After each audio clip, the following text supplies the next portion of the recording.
Aujourd'hui, nous allons synthétiser le fer à l'échelle nanométrique zéro valent en utilisant la méthode de réduction du borhydrure de sodium. Avant de mener cette expérience, assurez-vous que vous disposez de tous les équipements de protection appropriés.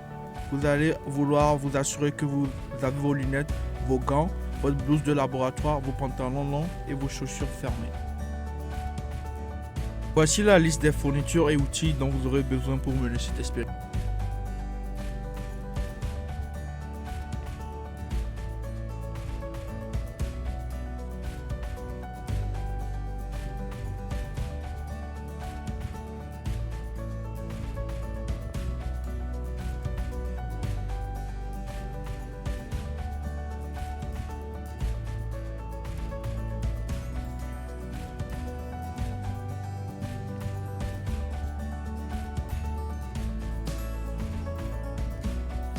Vous aurez également besoin des produits chimiques suivants pour cette expérience.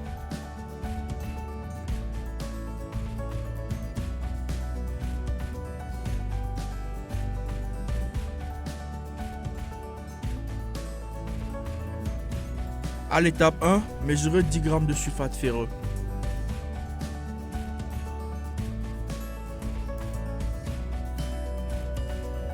Après la mesure, vous pouvez ajouter le sulfate ferreux dans un bécher en verre de 1000 ml. Après cela, vous pouvez ajouter 100 ml de solution de méthanol à 30%.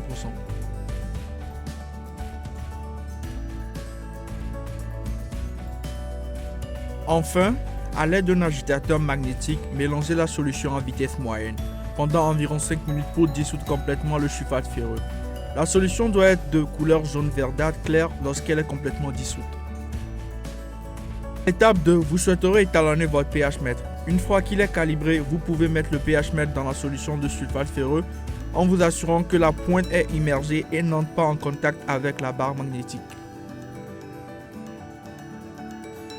À l'étape 3, ajoutez votre solution de NaOH dans le bécher à l'aide d'une micro-pipette.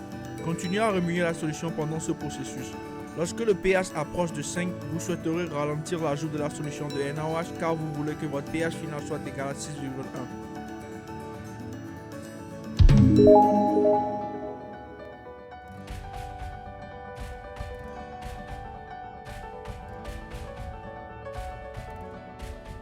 À l'étape 4, vous mesurez d'abord 3,97 g de borhydrure de sodium. Une fois mesuré, vous pouvez utiliser un flacon en verre ou en plastique pour dissoudre le sodium avant de l'ajouter à une fiole jaugée de 50 ml.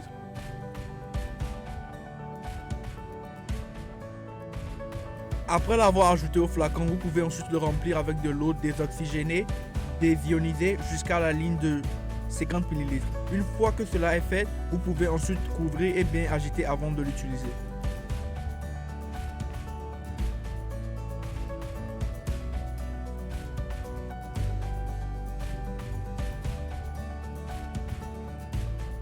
À l'étape 5, ajoutez votre solution de sodium dans une burette. Ajoutez la solution de sodium goutte à goutte dans le bécher dans des conditions d'agitation continue. Veuillez être très lent pendant ce processus.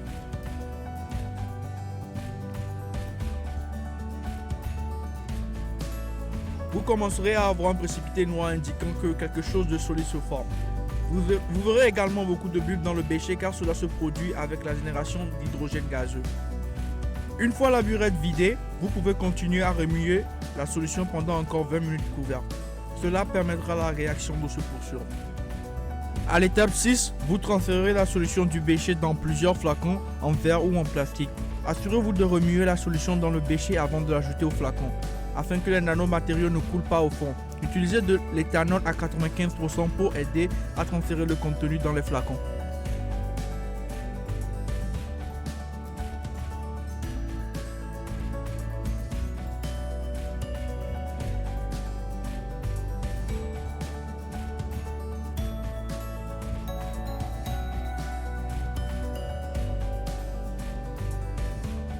Après avoir rempli les flacons, vous pouvez ensuite centrifuger le contenu à 3000 tours par minute pendant 5 minutes. Ce processus permettra au contenu de se séparer et aux nanomatériaux de se déposer au fond des flacons. Après 5 minutes, retirez le contenu et éliminez le surnageant car il est considéré comme un déchet dangereux.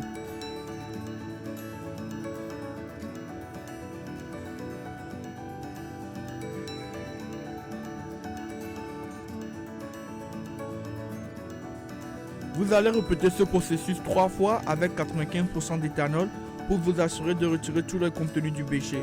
Notez que l'eau de lavage est également considérée comme un déchet dangereux.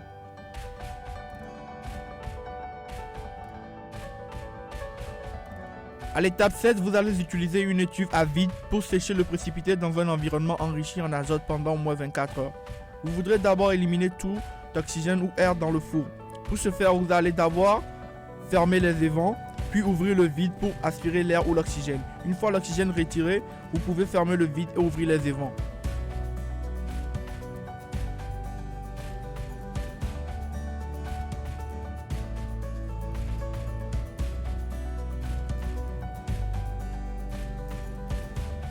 Commencez lentement à ajouter de l'azote dans le four à vide et laissez le nanomatériau y reposer pendant 24 heures.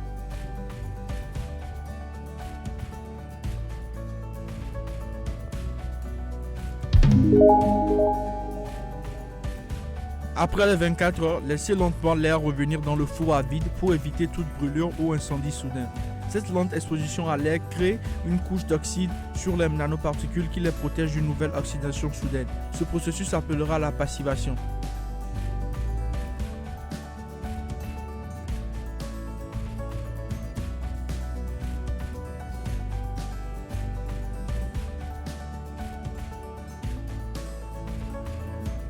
Avant de passer à l'étape 8, assurez-vous d'avoir des masques de protection N95 comme celui présenté dans la vidéo.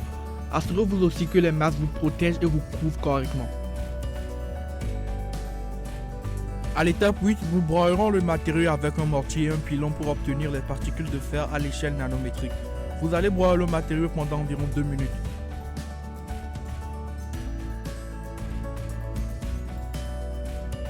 Une fois que vous avez fini de broyer le matériau, vous pouvez le transférer dans un flacon en verre de 20 ml.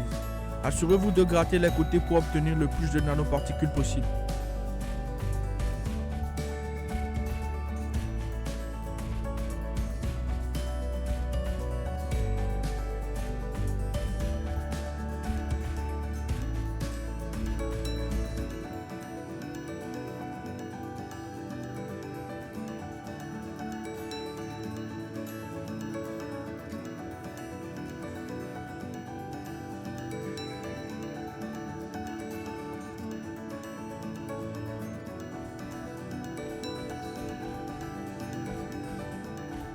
Une fois les particules transférées dans les flacons, vous êtes prêt à les préparer pour le stockage.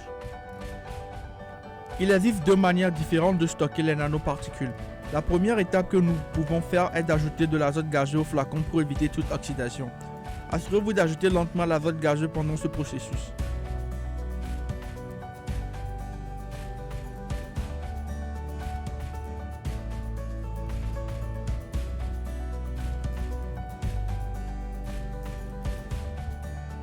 La deuxième façon de stocker les nanoparticules consiste simplement à ajouter 95% d'éthanol dans le flacon, comme indiqué.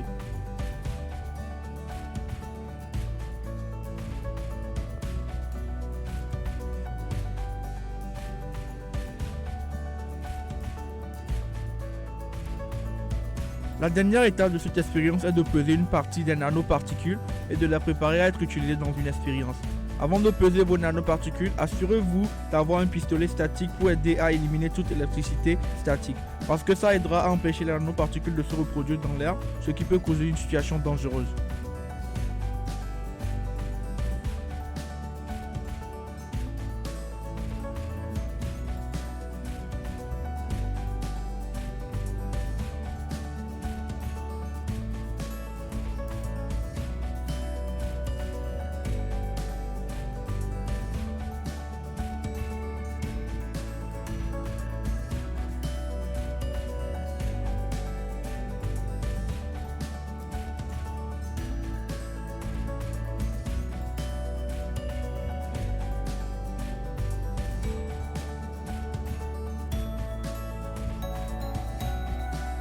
Veuillez noter que le nanomatériau est pyrolytique.